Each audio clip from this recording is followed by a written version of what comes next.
warahmatullahi wabarakatuh. Ketemu lagi dengan saya Kak Ika dalam pembahasan TKPA Bahasa Indonesia untuk seleksi masuk perguruan tinggi wilayah barat atau SMMPTN Barat.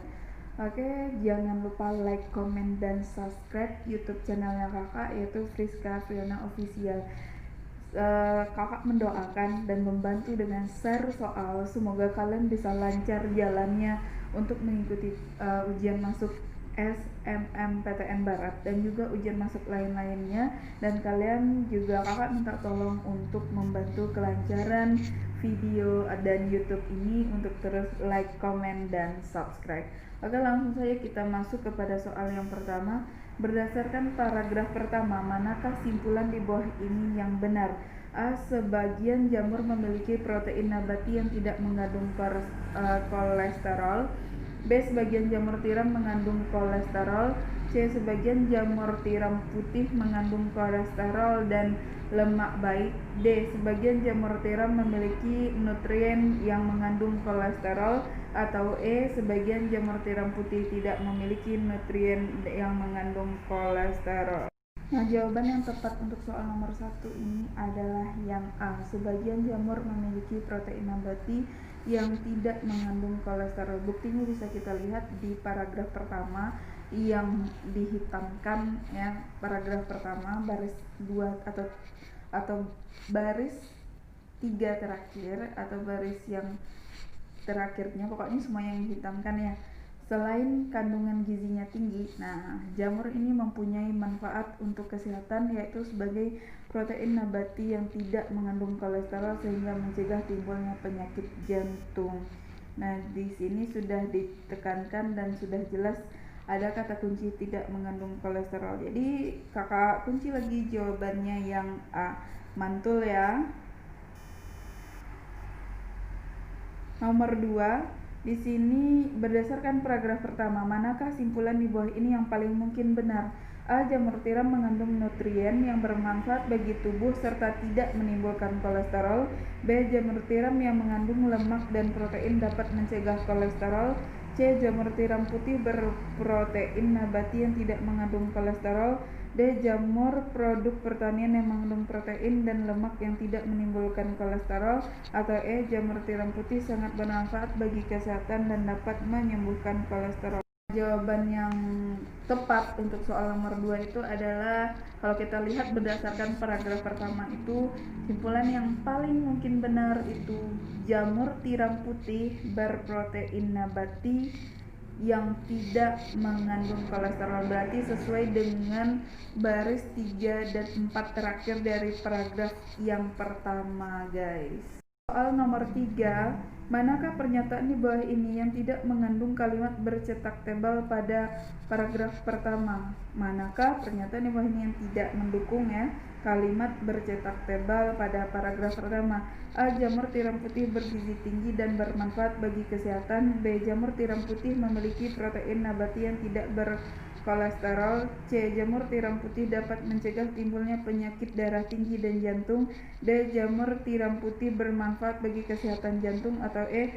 Jamur tiram putih memiliki protein nabati yang dapat menyembuhkan kolesterol dan darah tinggi. Nah, jawaban yang tepat untuk pernyataan yang bercetak tebal itu ya, pernyataan yang bercetak tebal tadi yang tidak mendukungnya itu adalah yang E. Kalau yang bercetak tebal sih kan kalimatnya kandungan gizi yang tinggi. Jamur ini mempunyai manfaat untuk kesehatan, yaitu sebagai protein nabati yang tidak mendukung kolesterol sehingga dapat mencegah timbulnya penyakit darah tinggi dan jantung. Jadi yang tidak mendukung kalimat yang bercetak tebal pada paragraf pertama adalah jamur tiram putih memiliki protein nabati yang dapat menyembuhkan kolesterol dan darah tinggi. Kenapa E itu salah? Karena sudah jelas kalau di paragraf itu dikatakannya dia mencegah timbulnya penyakit darah tinggi dan jantung. Kalau yang di E itu dia katanya dapat menyembuhkan kolesterol dan darah tinggi. Jadi sudah jelas salah berdasarkan fakta di paragraf pertama dan juga option yang E ya.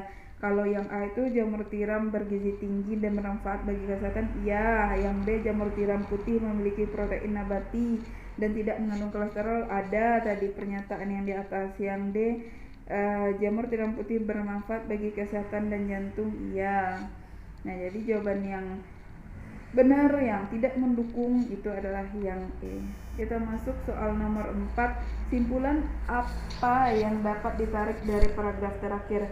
A. Ampas kopi dan daun pisang kering bermanfaat sebagai bahan tambahan media tanaman jamur tiram putih. B.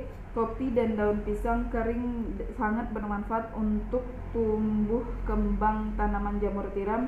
C. Ampas kopi dan daun pisang digunakan sebagai media tanaman jamur tiram yang mengandung gizi. D. Kopi dan ampasnya sangat bermanfaat sebagai bahan tambahan media jamur tiram putih. Atau E. Kopi dan daun pisang kering digunakan dan sangat bermanfaat bagi media tanaman jamur. Nah, jawaban yang paling tepat untuk soal nomor 4 adalah itu simpulannya pendapat terakhir berdasarkan uraian sebelumnya. Simpulan yang paling tepat untuk teks di atas adalah ampas kopi dan daun pisang kering bermanfaat sebagai bahan tambahan media tanaman jamur tiram putih. Itu bisa langsung kita lihat di paragraf terakhir di atas tabel ya. Di sini juga dibilang daun pisang kering dapat dimanfaatkan sebagai bahan tambahan media tanam jamur tiram putih. Maka jawaban yang tepat itu adalah yang A.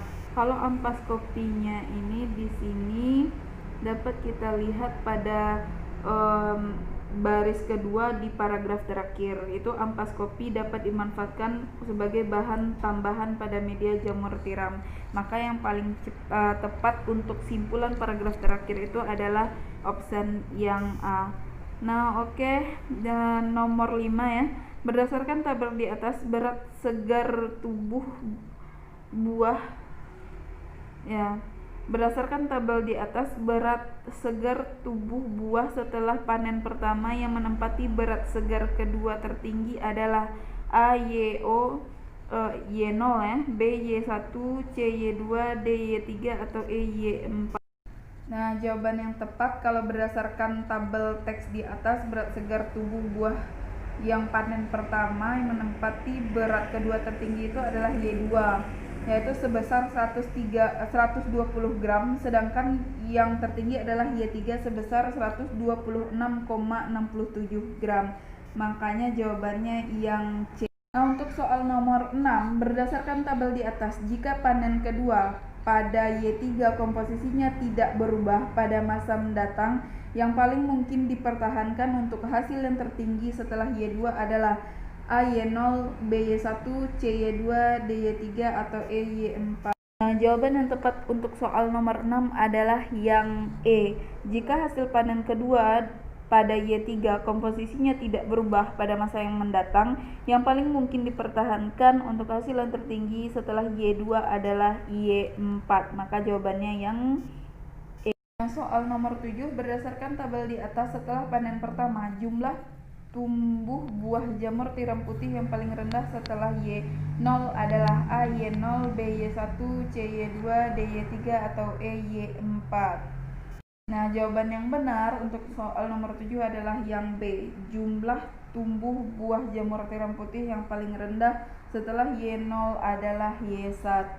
Oke, sekian dulu pertemuan kita pada video kali ini. Kalau ada salah-salah kata kakak mohon maaf. Jangan lupa untuk like, comment, dan subscribe. See you the next video. Dadah guys. Assalamualaikum warahmatullahi wabarakatuh.